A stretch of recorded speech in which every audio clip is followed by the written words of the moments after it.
Hello बच्चों, welcome to Aspire academy. मेरा नाम है एम के सर। आज हम लोग सॉल्यूशन चैप्टर का 5वां लेक्चर पढ़ेंगे। इसका टॉपिक का नाम है कोलिगेटिव प्रॉपर्टीज। ये कंपटीशन के पॉइंट ऑफ व्यू से बहुत इम्पोर्टेंट है। इसमें हम लोग टोटल 4 तरह का कोलिगेटिव प्रॉपर्टीज के बारे में जानेंगे। इसमें एक को हम लोग बोलते हैं लोअरिंग ऑफ वेपर प्रेशर, दूसरा होता है एलिवेशन ऑफ बॉइलिंग पॉइंट, और तीसरा होता है डिप्रेशन ऑफ फ्रीजिंग पॉइंट, और चौथा और आखिरी होता है ऑस्मोटिक प्रेशर। ठीक है ना। कंपटीशन में सबसे ज़्यादा सवाल यहाँ से पूछा जाता है। तो आइए हम लोग वन बाय वन हम लोग सभी को स्टडी करते हैं। ठीक है, तो पहला जो होगा हम लोग का, यह टोटल 4 तरीके का होता है colligative properties. Lowering of vapour pressure. ठीक, आप अगर लेक्चर 3 देखिएगा सॉल्यूशन चैप्टर का, तो लेक्चर 3 में ही हम relative lowering of vapour pressure का चर्चा कर चुके हैं। ठीक है, इसलिए हम लोग अभी जो हम लोग स्टार्ट करेंगे वो है एलिवेशन इन बॉइलिंग पॉइंट। ठीक है, एलिवेशन इन बॉइलिंग पॉइंट बहुत ही इंपॉर्टेंट टॉपिक है। अगर एलिवेशन इन बॉइलिंग पॉइंट आप समझ जाएंगे तो फिर हम लोगों का तीसरा जो कोलिगेटिव प्रॉपर्टीज है डिप्रेशन ऑफ फ्रीजिंग पॉइंट, उसमें हम लोगों को दिक्कत नहीं होगा। तो चलिए देखते हैं हम लोग। शुरू करने से पहले कि सबसे पहला बात है कि कोलिगेटिव प्रॉपर्टीज किसको कहते हैं। ठीक है, तो देखो यह डाइल्यूट सॉल्यूशन का एक वैसा प्रॉपर्टीज है जो नेचर ऑफ लिक्विड पर डिपेंड नहीं करता है। ठीक है ना, इसको लिक्विड कोई भी हो उससे कोई मतलब नहीं है। सिर्फ और सिर्फ यह डिपेंड करता है नंबर ऑफ सॉल्यूट पार्टिकल्स पर। ठीक है ना, कि सॉल्यूट पार्टिकल्स का नंबर कितना है उस पर कोलिगेटिव प्रॉपर्टीज डिपेंड करता है। ठीक, इसका डेफिनेशन क्या है? It is the properties of dilute solution which depends upon the number of solid particles. It is independent nature of liquid. Nature of liquid से इसका कोई मतलब नहीं है। ठीक है, अब जैसे एग्जांपल के लिए अगर आप चाहो तो लिख सकते हो कि one mole of urea and 1 mole of glucose, 1 mole of glucose have same colligative properties. 1 mole urea का और 1 मोल ग्लूकोज का अगर हम बात करेंगे तो उसका सेम कोलिगेटिव प्रॉपर्टीज होगा। उसी तरह से अगर आप देखते हो, ठीक है ना, कि 0.5 moles of NaCl and 0.5 moles of KCl, अगर हम इसकी बात करेंगे तो इसका भी सेम कोलिगेटिव प्रॉपर्टीज होगा। ठीक है ना, जैसे यहाँ क्या हो जाएगा, सेम कोलिगेटिव प्रॉपर्टीज। ठीक है ना, सेम कोलिगेटिव प्रॉपर्टीज। और इसका भी क्या हो जाएगा, जैसे यहाँ देखो NaCl का भी संख्या कितना है, NaCl का भी संख्या 0.5 है। ठीक है, और KCl का भी कितना है, 0.5 है। तो इसकी भी बात करेंगे तो इसका भी कोलिगेटिव प्रॉपर्टीज क्या हो जाएगा, सेम कोलिगेटिव प्रॉपर्टीज होगा। ठीक, तो याद रखना कोलिगेटिव प्रॉपर्टीज डाइल्यूट सॉल्यूशन का वैसे एक प्रॉपर्टीज है जिसमें सिर्फ और सिर्फ सॉल्यूट के नंबर पर डिपेंड करता है। सॉल्यूट कैसा है उससे कोई मतलब नहीं है। ठीक है ना, तो इस बात को आप ध्यान रखेंगे कि इसको सिर्फ और सिर्फ नंबर से मतलब है, बाकी और कोई मतलब नहीं है। कोलिगेटिव प्रॉपर्टीज टोटल 4 तरीके का होता है।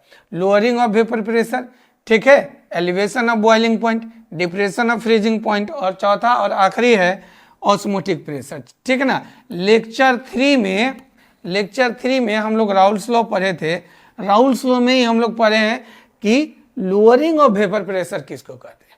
ठीक है, जो हम आपको बताए थे कि XB is equal to P0A minus PS divided by P0A। ये जो फॉर्मूला हम लोग पढ़े थे यही है relative lowering of vapour pressure. इतने टर्म्स को हम लोग कहते हैं relative lowering of vapour pressure. ठीक है ना, तो इस लेक्चर में हम लोग शुरू करेंगे एलिवेशन ऑफ बॉइलिंग पॉइंट, दूसरे नंबर से हम लोग शुरू करेंगे। ध्यान देना कि ठीक है, कोलिगेटिव प्रॉपर्टीज कहते किसको है, तो इसमें याद रखना कि डाइल्यूट सॉल्यूशन का वैसा प्रॉपर्टी जिसमें सिर्फ और सिर्फ सॉल्यूट के नंबर पर निर्भर करता है, उसको अदर कोई भी जैसे उसका कंसंट्रेशन वगैरह से कोई मतलब नहीं है, ठीक है ना। तो हम लोग इसको कहते हैं कि यह डाइल्यूट सॉल्यूशन का एक कोलिगेटिव प्रॉपर्टीज है, जिसको हम लोग कोलिगेटिव प्रॉपर्टीज कहते हैं, वो नंबर पर निर्भर करेगा। तो आइए हम लोग शुरू करते हैं एलिवेशन इन बॉइलिंग पॉइंट, ठीक है। तो एलिवेशन इन बॉइलिंग पॉइंट, तो अब इसमें सबसे पहले एक छोटा सा टॉपिक हम लोग बनाए हुए हैं कि बॉइलिंग पॉइंट किसे कहते हैं, ठीक है ना, कि बॉइलिंग पॉइंट किसे कहते हैं उसको हम लोग समझते हैं। तो जिस टेम्परेचर पर कोई भी लिक्विड का, जैसे मान लो कि यह हम एक लिक्विड वाटर मॉलिक्यूल्स ले रहे हैं, ठीक है ना, वाटर मॉलिक्यूल्स है, अब इसको हम हीट देना शुरू किए, ठीक है ना, इसको क्या किए हम हीट दे रहे हैं। अब हीट देंगे मतलब टेम्परेचर बढ़ा रहे, तो जिस टेम्परेचर पर इस वाटर मॉलिक्यूल्स का vapour pressure external vapour pressure मतलब इन्वायरमेंटल वेपर प्रेशर के बराबर हो जाए, ठीक है। अब देखो हम लोग जानते हैं कि एक्सटर्नल वेपर प्रेशर या इन्वायरमेंटल वेपर प्रेशर या एटमॉस्फेरिक वेपर प्रेशर जो होता है वो कितना एटीएम होता है, 1 एटीएम होता है, ठीक है। तो जब इसका यह बराबर हो जाएगा तो उसी टेम्परेचर को हम लोग कहते हैं कि इस लिक्विड का यह टेम्परेचर बॉइलिंग पॉइंट है। जैसे अगर यहाँ एग्जांपल में हम वाटर मॉलिक्यूल्स लिए हैं तो हम लोगों को पता है कि बॉइलिंग पॉइंट ऑफ वाटर जो होगा वाटर मॉलिक्यूल्स, तो यह कितना होता है 100.114 डिग्री सेल्सियस, ठीक है। तो अब इसका मतलब यह है कि वाटर मॉलिक्यूल्स का 100 डिग्री सेल्सियस, जनरली इसको हम लोग 100 डिग्री बोलते हैं, 100 डिग्री सेल्सियस टेम्परेचर जैसे ही देंगे तो इस वाटर का वेपर प्रेशर 1 एटीएम हो जाएगा, और जब 1 एटीएम हो जाएगा तो ये इवेपोरेट करना शुरू हो जाएगा, ठीक है। तो उसको हम लोग कहते हैं बॉइलिंग पॉइंट। सिंपल डिफिनेशन याद रखना, the temperature at which vapour pressure of liquid becomes equal to atmospheric pressure, ठीक है। जिस टेम्परेचर पर कोई भी लिक्विड का वेपर प्रेशर एटमॉस्फेयर के प्रेशर के बराबर हो जाता है उसको हम लोग कहते हैं बॉइलिंग पॉइंट, ठीक। अब आइए थोड़ा सा हम लोग इसमें काम करते हैं कि अभी जितने भी केस हम लोग डिस्कस करने वाले हैं वो सब के सब केस जो है ना नॉन वोलेटाइल सॉलिड के लिए। तो यहाँ भी बॉइलिंग पॉइंट के बारे में हम लोग अगर पढ़ते हैं तो यहाँ जो हम लोग वर्क करेंगे वो कैसा होगा, याद रखना नॉन वोलेटाइल, ठीक है। तो देखो presence of non volatile solute, ठीक है, presence of non volatile solute. जब नॉन वोलेटाइल सॉल्यूट रहेगा तब की बात हम लोग करते हैं, वोलेटाइल में ही स्टडी को नहीं करना। अब देखो जैसे ये एक लिक्विड है, मान लेते हैं कि यह 70 डिग्री सेल्सियस पर ये जो लिक्विड है यह इसका बॉइलिंग पॉइंट था। अब हम इसमें बाहर से कोई नॉन वोलेटाइल सोल्यूट हम ऐड करेंगे। जब भी देखना नॉन वोलेटाइल सोल्यूट ऐड करेंगे ना तो इसका बॉइलिंग पॉइंट जो होगा वो बढ़ जाएगा। जैसे अभी यह 70 डिग्री सेल्सियस पर बॉयल हो रहा था, मतलब इसका वेपर प्रेशर 1 एटीएम पहुंचने में 70 डिग्री सेल्सियस लग रहा था, तो अब हमको कितना चाहिए 72 डिग्री चाहिए, 75 डिग्री चाहिए, इससे ज़्यादा चाहिए। तो नॉन वोलेटाइल जब हम सॉल्यूट में डालेंगे तो बॉइलिंग पॉइंट सॉल्यूशन का बढ़ जाता है, ठीक। लेकिन याद रहे जब अगर इसको नॉन वोलेटाइल डालेंगे तो वेपर प्रेशर घट जाता है, ठीक है ना। जैसे मान लो कि अगर हम चाय बना रहे हैं और चाय पूरा एकदम बॉयल हो रहा है गिरने वाला है, उसमें अगर हम नॉन वोलेटाइल थोड़ा सा शुगर डाल देते हैं तो क्या होता है कि यह जो ऊपर की तरफ जो जा रहा था वो फिर डाउनवर्ड डायरेक्शन में आ जाता है। इसका मतलब समझ रहे हो ना कि अब इसको हम और टेम्परेचर देंगे तब फिर से जाके बॉयल होगा, मतलब बॉइलिंग पॉइंट बढ़ गया। और जब हम नॉन वोलेटाइल सॉलिड डाले थे तो ये डाउनवर्ड डायरेक्शन में जा रहा था, तो वेपर प्रेशर घट रहा था ना। तो ये दोनों बात याद रखना, नॉन वोलेटाइल सॉल्यूट जब भी हम लोग कोई लिक्विड में मिक्स करेंगे तो वहां बॉइलिंग पॉइंट बढ़ेगा, लेकिन वेपर प्रेशर जो होगा प्योर लिक्विड के कंपैरिजन में घट जाएगा। इसी दोनों बात को लेकर हम इसको आगे पढ़ते हैं, ठीक ना। अब देखो क्या होगा, presence of non volatile solute, तो इसमें क्या होगा, vapour pressure of solution less than होगा वेपर प्रेशर ऑफ लिक्विड से, वेपर प्रेशर ऑफ लिक्विड, ठीक है। दूसरा बात देखो कि इसमें क्या होगा कि बॉइलिंग पॉइंट ऑफ सॉल्यूशन जो होगा, बॉइलिंग पॉइंट ऑफ सॉल्यूशन वो ग्रेटर देन होगा बॉइलिंग पॉइंट ऑफ लिक्विड से, ठीक है। एक चीज और ध्यान रखना कि इस केस में हम लोग क्या करेंगे, बॉइलिंग पॉइंट ऑफ सॉल्यूशन को हम लोग TS से रिप्रेजेंट करेंगे और बॉइलिंग पॉइंट ऑफ लिक्विड को T0 से रिप्रेजेंट करेंगे, ठीक है। और इस दोनों के बीच के डिफरेंस को हम लोग कहते हैं एलिवेशन ऑफ बॉइलिंग पॉइंट। तो क्या हो जाएगा, the boiling point of solution, the difference between boiling point of solution and boiling point of liquid is called elevation of boiling point, जिसको हम लोग रिप्रेजेंट करते हैं डेल्टा TB से, ठीक है। तो क्या हो जाएगा, देखो यहां द डिफरेंस बिटवीन, इसको बिटवीन बोलते हैं, ठीक है ना, the difference between boiling point of solution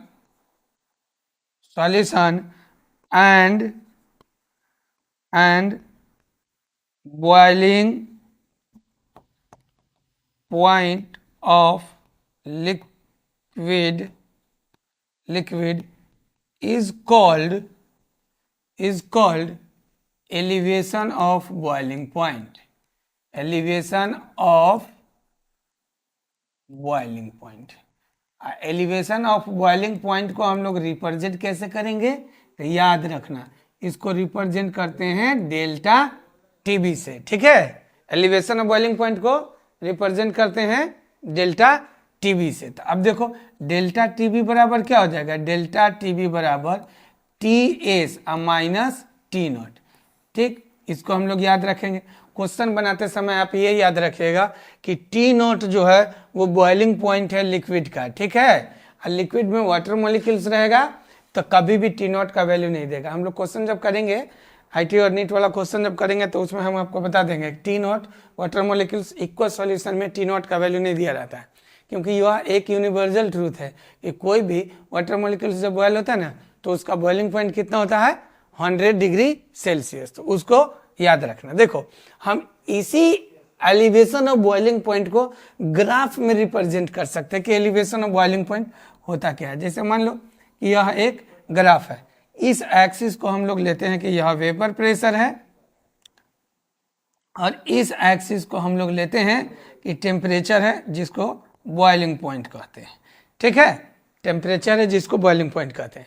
इसमें कितना है, तो एक नॉन वोलेटाइल सॉलिड होने की वजह से हम लोग जो चर्चा कर रहे हैं वो कौन कौन पर, एक तो सॉल्यूशन पर कर रहे हैं और दूसरा लिक्विड पर। तो देखो यहाँ से देखो तो बॉइलिंग पॉइंट सॉल्यूशन क्या है, ज़्यादा है, मतलब उसको ज़्यादा टेम्परेचर चाहिए। नॉन वोलेटाइल सॉलिड डालेंगे तो ज़्यादा टेम्परेचर पर बॉयल होगा, लेकिन जो लिक्विड होगा वो कम टेम्परेचर पर बॉयल होगा। तो देखो उसमें ग्राफ में क्या करना, उसको नीचे पीछे रखना, ठीक है ना।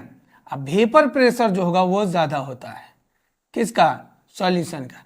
तो इसके लिए अगर हम लिखते हैं तो यह कैसा है, यह सॉल्वेंट है और ये क्या हो जाएगा, यह सॉल्यूशन हो जाएगा, ठीक है ना, यह सॉल्यूशन हो जाएगा। अब बताओ, तो इसको कहते हैं हम लोग TS और इसको हम लोग कहते हैं T0।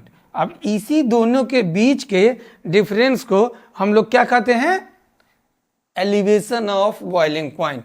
तो इस ग्राफ में भी हम समझ सकते हैं कि एलिवेशन ऑफ बॉइलिंग पॉइंट ये वाले के बीच के डिफरेंस को कहेंगे और उसको हम लोग रिप्रेजेंट करेंगे डेल्टा टीबी से। टेम्परेचर है बॉइलिंग पॉइंट का, अभी रिप्रेजेंट करा एलिवेशन बॉइलिंग पॉइंट। ठीक है, याद रखना है इस बात को। ठीक है, समझ के बात को। सिंपल शॉर्टकट में एक बार फिर से समझ लो कि कोई भी नॉन वोलेटाइल सॉल्यूट अगर हम लिक्विड में डालते हैं तो लिक्विड का बॉइलिंग पॉइंट बढ़ता है, वेपर प्रेस घट जाता है। तो वेपर प्रेशर घट जाएगा तो वेपर प्रेशर का चर्चा नहीं है, लेकिन बॉइलिंग पॉइंट जब बढ़ेगा तो टीएस उससे रिप्रेजेंट करेंगे और जो प्योर सॉलिड था उसको हम लोग टी नॉट से रिप्रेजेंट करेंगे। और वो होता है इस दोनों का बीच के डिफरेंस को ही हम लोग कहते हैं कि यह एलिवेशन ऑफ बॉइलिंग पॉइंट है। ठीक है, याद रखना, ये उसका ग्राफ था, इधर बॉइलिंग पॉइंट है, इधर वेपर प्रेशर है। ठीक है, चलो अब आगे हम लोग देखते हैं कि क्या इसका एलिवेशन ऑफ बॉइलिंग पॉइंट का रिलेशन होगा, वो हम लोग समझने की कोशिश करते हैं। ठीक है, तो क्या हो जाएगा, देखो the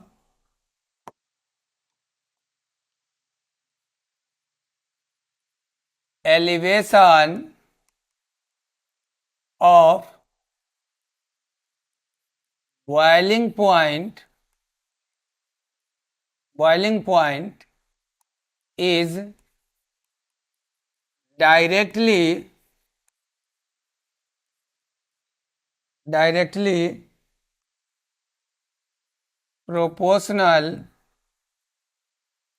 directly proportional to molality of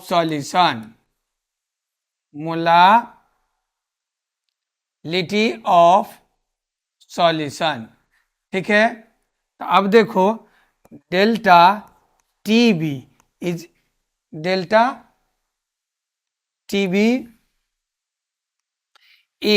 directly proportional to molality. यहां से समझना बहुत इंपॉर्टेंट बात है। ठीक है ना, मोलालिटी के डायरेक्टली प्रोपोर्शनल होता है डेल्टा टीबी। ठीक, जितना ज़्यादा किसी भी सॉल्यूशन का मोलालिटी होगा उसका टेम्परेचर उतना ही ज़्यादा होगा, मतलब एलिवेशन ऑफ बॉइलिंग पॉइंट उतना ही ज़्यादा होगा। ठीक है, अब देखो इसमें हम लोग क्या करते हैं कि हम प्रोपोर्शनलिटी साइन को हटा के कांस्टेंट डालेंगे। तो कांस्टेंट जो होगा वो क्या हो जाएगा कि delta T B is equal to K B, delta T B is equal to K B into small M. Molality का सिंबल क्या होता है, स्मॉल एम। अगर हम लोग मान लेते हैं कि if M is equal to 1 mole per K G, ठीक है, एम का वैल्यू हम कितना ले रहे हैं 1 मोल पर केजी, तो उस कंडीशन में डेल्टा टीबी किसके बराबर हो जाएगा, केबी का, क्योंकि मोलालिटी का वैल्यू 1 है। This means that delta T B is equal to K B. ठीक है, यहाँ केबी एक कांस्टेंट है, केबी एक कांस्टेंट है, उस कांस्टेंट को हम लोग क्या कहते हैं, molal elevation boiling point constant. Here KB is constant, KB is constant called molar elevation boiling point constant, याद रखिएगा। ठीक है, और इसका यूनिट भी पूछता है तो यूनिट भी याद रखना कि यूनिट ऑफ के बी। ठीक है, तो हमारे पास फॉर्मूला क्या है, delta T B is equal to K B into M, delta T B is equal to K B into M. तो यहाँ से के बी इज इक्वल टू क्या हो जाएगा, delta T B divided by M. तो डेल्टा टी बी का unit kelvin. ठीक है, और देखो मोलालिटी का क्या होता है, मोल पर केजी, और मोल ऊपर जाएगा तो इन्वर्स हो जाएगा, और केजी इन्वर्स में तो ये ऊपर चला जाएगा, तो केल्विन केजी और मोल इनवर्स, इसको याद रखना, ये यूनिट ऑफ केबी है। ठीक है ना, यूनिट ऑफ केबी क्या होता है, kelvin KG mole inverse. Unit भी बहुत इंपॉर्टेंस रखता है। अब देखो कि इस केबी को हम लोग कैलकुलेट कैसे करेंगे। ठीक है ना, तो केबी बराबर होता है are T naught a square by 1000 of L भी, ठीक है ना, 1000 ऑफ एल भी। आर भी हम लोगों को पता है, आर जो होता है वो क्या होता है, गैस कांस्टेंट होता है, गैस कांस्टेंट होता है। और टी क्या है, टी नॉट, तो यह है boiling point of liquid. T क्या है, बॉइलिंग पॉइंट ऑफ लिक्विड। और एल भी जो होता है, एल भी, इसको हम लोग बोलते हैं latent heat of vaporization. Thermodynamics में पढ़ना था, latent heat of vaporization thermodynamics में पढ़ना था। लेटेंट हीट मतलब वो एकदम फिक्स पॉइंट, मिनिमम, कम से कम, जिससे कोई भी लिक्विड बॉयल करना, वेपराइज्ड करना शुरू हो जाए, उसको हम लोग लेटेंट हीट ऑफ वेपराइजेशन कहते हैं। अगर मान लेते हैं हम लोग कि हीट ऑफ वेपराइजेशन जो होगा, वेपराइजेशन, उसको हम लोग हीट ऑफ वेपराइजेशन को मान लेते हैं कि डेल्टा एच भी है। और molecular weight of solute, molecular weight of solute की बात करते हैं तो इसको हम लोग मान लेते हैं M S, molecular weight of solute. तो देखो यहाँ से क्या हो जाएगा, हम लोग एल भी निकाल सकते हैं। तो एल भी बराबर क्या हो जाएगा, डेल्टा एच भी divided by M S.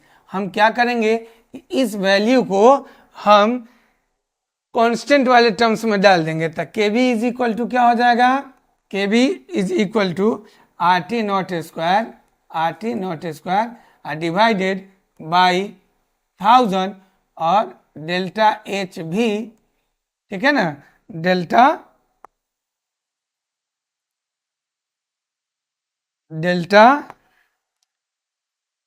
H भी, और नीचे से ये ऊपर की तरफ जाएगा तो ये हो जाएगा एम एस। तो ये हमारा फॉर्मूला है molar elevation boiling point constant को डिफाइन करने के लिए। अब देखो हम लोग मान लेते हैं कि लेट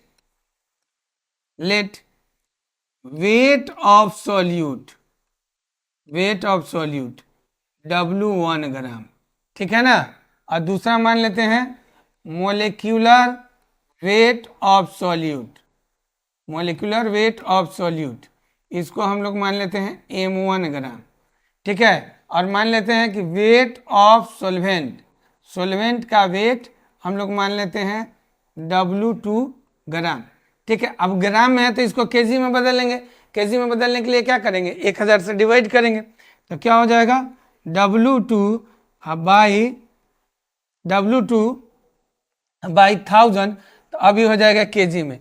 अब देखो हम लोगों को पता है कि मोलालिटी बराबर क्या होता है, moles of solute by volume of solution. तो मोलालिटी बराबर हो जाएगा W1 बाई M1, क्योंकि यहाँ पर हम बता देते हैं आपको मोल का फॉर्मूला कि मोल निकलेगा कैसे, इस साइड में देख लो, ठीक है ना। मोल बराबर होता है, मोल बराबर होता है वेट अपॉन मोलिक्यूलर वेट, ठीक है। तो इसमें W1 था तो W1 बाई M1, तो W1 बाई M1, और टोटल के बटा में आ जाएगा मास ऑफ सॉल्यूट। हम लोग लेक्चर 2 में इसको बेहतरीन स्टडी किए हैं, तो यहाँ हम डायरेक्ट लिख देते हैं। तो क्या हो जाएगा, W1 by M1 into 1000 by W2, इसको हम लोग कहते हैं कि यह मोलालिटी है। और इस मोलालिटी के वैल्यू को आप इक्वेशन 1 में पुट कर दीजिए, ठीक है। इसको हम लोग मान लेते हैं इक्वेशन 1, ठीक है। तो यहाँ m का वैल्यू जब पुट कर देंगे, value of m putting in equation 1, value of m putting in equation 1, equation 1 में हम लोग पुट कर लेते हैं। तो उस कंडीशन में क्या हो जाएगा, फाइनल इक्वेशन आने वाला है delta T B is equal to K B into delta, final equation आने वाला है delta T B is equal to K B into ये वाला value W1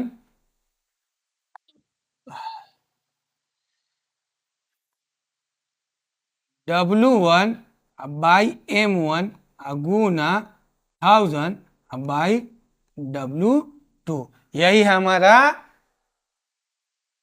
elevation of boiling point का इक्वेशन। समझ रहे हैं ना बात को? तो ये फॉर्मूला बहुत इंपॉर्टेंट है, बहुत सवाल बनाने में हम लोगों को मदद करना है।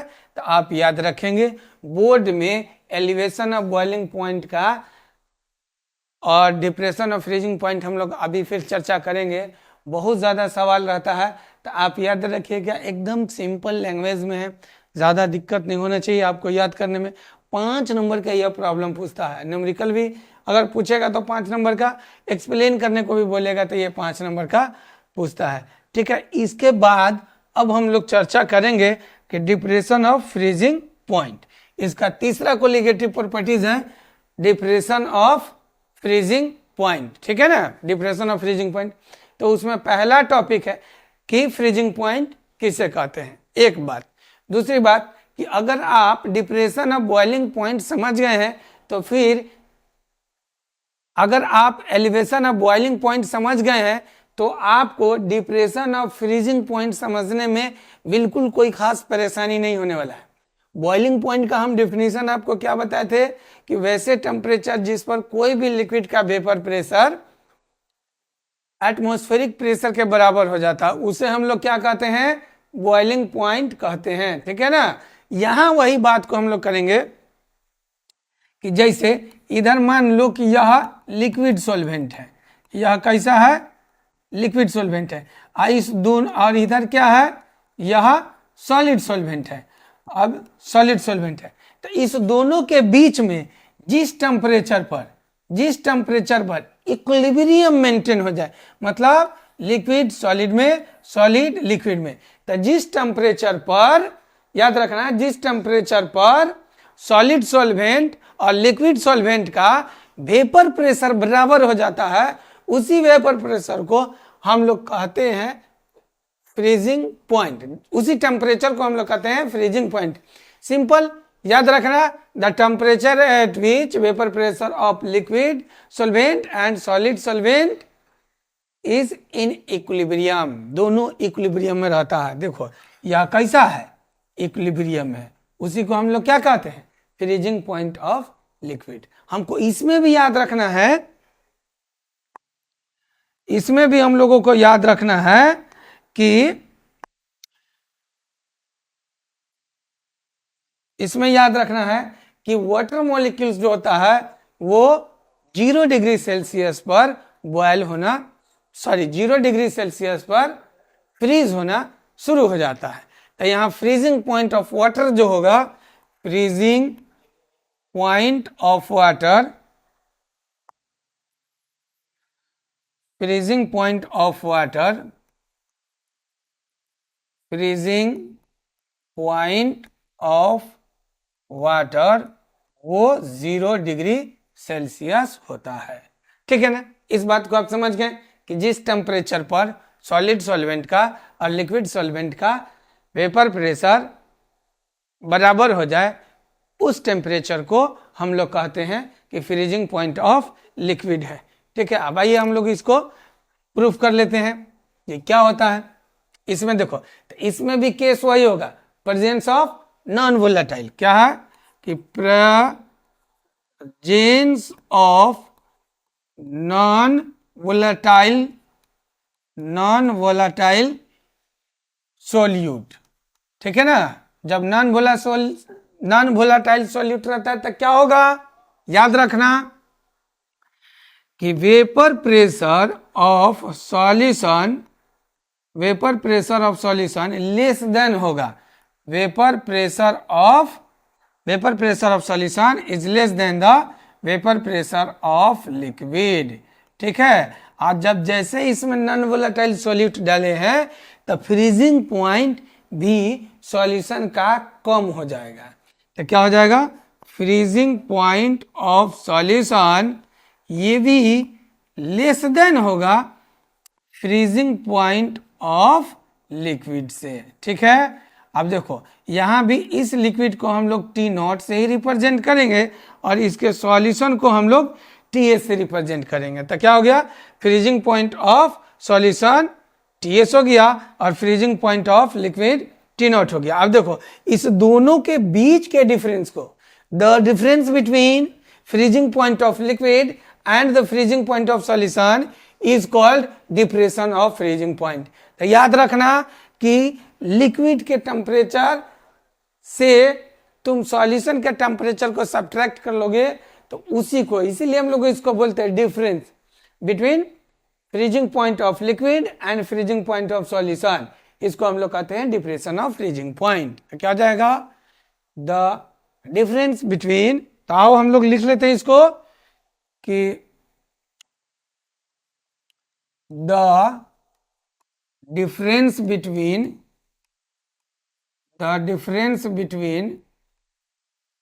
freezing point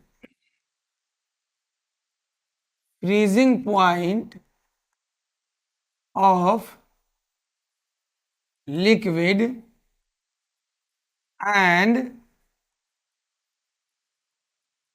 freezing point, the difference between freezing point of liquid and freezing point of solution is called depression of freezing point. Depression of freezing point. Depression of freezing point. देखो तो फॉर्मूला क्या हो जाएगा, delta T F, delta T F is equal to, देखो freezing point of liquid को हम लोग T not रखे हैं और फ्रीजिंग पॉइंट ऑफ सॉल्यूशन को हम लोग टी एस रखे हैं, तो क्या हो जाएगा T not minus T S. ये एक प्रीवियस फॉर्मूला जो था हमारे पास वो ऐसा ही है। अब देखो इसको भी हम लोग ग्राफ बना लेते हैं, तो क्या हो जाएगा ग्राफ में, देखो तो ये हमारा ग्राफ है, इधर हम लोग मान लेते हैं कि टेम्परेचर है, टेम्परेचर का मतलब क्या है कि फ्रीजिंग पॉइंट है, ठीक। अब और इधर हमारा वेपर प्रेशर है, तो इस बार जो देख रहे हो सॉल्यूशन का टेम्परेचर क्या है, वो कम है लिक्विड से। तो अब देखो ये हम दो ग्राफ बना रहे हैं, ठीक है, ये मेरा टी नॉट है और ये मेरा टी एस है। ये क्या हो गया टी नॉट, और थोड़ा सा रुक जाओ, इसको थोड़ा अच्छे से ढंग से ड्रॉ कर लेते हैं, ठीक है ना। ये जो है हमारा एक और ये हो गया दूसरा, ठीक है। तो जो ऊपर के जो ओर जा रहा है वो कहलाएगा सॉल्वेंट, ठीक है, क्योंकि उसका वेपर प्रेशर भी ज्यादा है और टेम्परेचर भी ज्यादा है, मतलब फ्रीजिंग पॉइंट भी ज्यादा है, तो इसको हम लोग कहते हैं सॉल्वेंट और इसको हम लोग कहते हैं सॉरी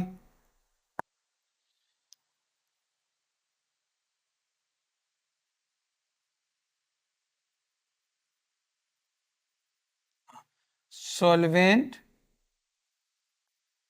इसको हम लोग कहते हैं सॉल्वेंट और इसको हम लोग कहते हैं सॉल्यूशन, ठीक है। और इसी दोनों के बीच के डिफरेंस को, the difference between freezing point of liquid and freezing point of solution, यहाँ टी एस है, याद रखना है क्या है टी एस है, इस दोनों के बीच के डिफरेंस को हम लोग डेल्टा टी एफ कहते हैं, ठीक है ना। तो जैसा बॉइलिंग पॉइंट का ग्राफ वगैरह था बिल्कुल वैसा ही सिमिलर है, तो आगे इसका देख लेते हैं, ठीक है। अब वहां क्या था कि elevation of boiling point is directly proportional to, elevation of boiling point is directly proportional to molality of solution. यहां पर हम लोग कहेंगे कि depression of freezing point is directly proportional to molality of solution, तो दोनों जगह बात सेम है, तो क्या हो जाएगा कि the depression of freezing point is directly proportional to the molality of solution, ठीक है। तो यहां पर डेल्टा टी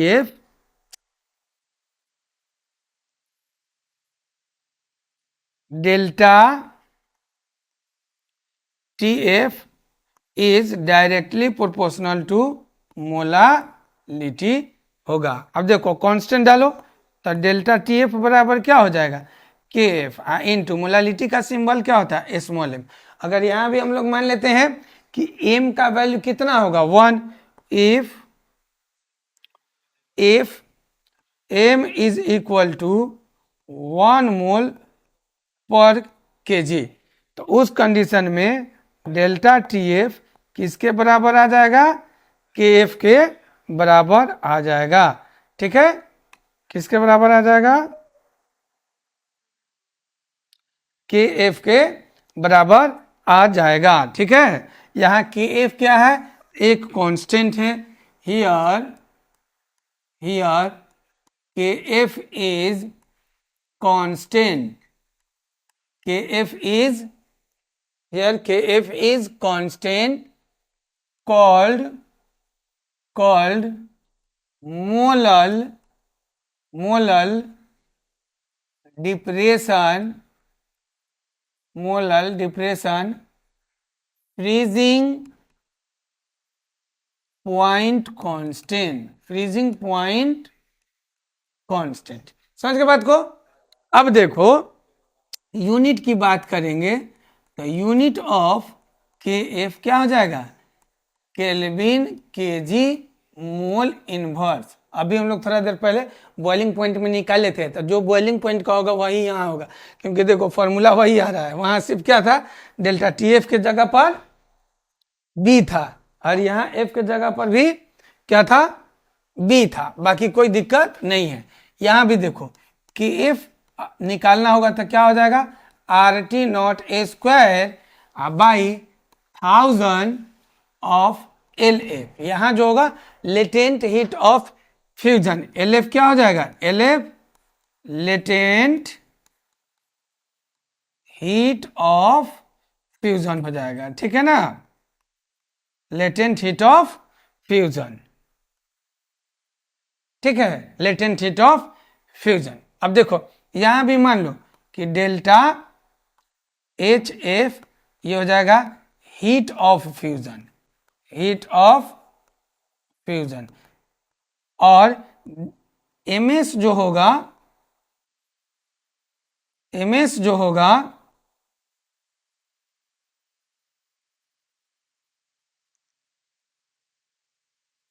एस, इसको हम लोग कहेंगे मोलिक्यूलर वेट ऑफ सॉल्यूट, दोनों को मिक्स करें। देखो L F is equal to हो जाएगा, L F is equal to क्या हो जाएगा बताओ, L F is equal to delta H F by M S. इसको फिर से आप इस फॉर्मूला में पुट कर दीजिए तो क्या हो जाएगा, K F is equal to R T naught a square गुना M S divided by 1000 of delta H F, 1000 of delta H F, जहां डेल्टा एच एफ है heat of fusion, T naught हम लोगों को मालूम है क्या है, तो freezing point of liquid. R gas constant है, कई बार बता चुके हैं, आप याद रखना आर का वैल्यू 0.0821। जब हम ऑस्मोटिक प्रेशर का चर्चा करेंगे तो आर का हम और भी वैल्यू इस्तेमाल करेंगे, जस्ट इसके बाद वाला लेक्चर वही आएगा आपके लिए। ठीक है ना, तो अब यहाँ पर ध्यान दीजिए, फिर से वही काम करेंगे जैसे प्रीवियस केस में बॉइलिंग पॉइंट के लिए हम लोग किए थे। तो क्या हो जाएगा, यहाँ पर मान लीजिए कि लेट वेट ऑफ सॉल्यूट जो होगा, वेट ऑफ सॉल्यूट ये W 1 ग्राम हो जाएगा, मोलिक्यूलर वेट ऑफ सॉल्यूट इसको हम लोग m1 ग्राम मान लेते हैं, और वेट ऑफ सॉल्वेंट इसको हम लोग W2 ग्राम मान लेते हैं। और चूंकि हमको मोलालिटी में केजी में लेना है तो इसको बदल लीजिए, तो W2 बाई 1000 ये आ जाएगा केजी में। मोलालिटी के लिए जो फॉर्मूला होगा वो W1 बाई M1 गुना 1000 बाई W2। ये सब अब आपको पता है, कोई दिक्कत होने वाला है नहीं, ठीक है। कई बार हम लोग मोलालिटी का काम किए हैं। अब एक काम करो, इस वैल्यू को तुम पुट कर लो इक्वेशन 1 में, ठीक है। जब इक्वेशन 1 में मोलालिटी के जगह पर हम पुट कर देंगे तो delta TF is equal to क्या हो जाएगा, KF into W1 by M1 गुना 1000 बाई W2। ये हमारा एक और बेहतरीन इक्वेशन है कोलिगेटिव प्रॉपर्टीज का, तीसरा प्रॉपर्टीज का, जिसको हम लोग कहते हैं डिप्रेशन ऑफ फ्रीजिंग पॉइंट। समझ रहे ना, बेहतरीन लेक्चर था। कभी भी डिप्रेशन ऑफ फ्रीजिंग पॉइंट को आप पढ़ेंगे ना तो पहले एलिवेशन ऑफ बॉइलिंग पॉइंट को पढ़ लीजिएगा। एलिवेशन ऑफ बॉइलिंग पॉइंट को पढ़ लीजिएगा तो ये आपको समझने में बिल्कुल परेशानी नहीं होगा। इसका चौथा और आखिरी लेक्चर जो होगा वो होगा ऑस्मोसिस एंड ऑस्मोटिक प्रेशर, ठीक है। उसमें हम लोग जानेंगे कि हाइपोटोनिक सॉल्यूशन क्या होता है, ठीक है। Thank you for the watching.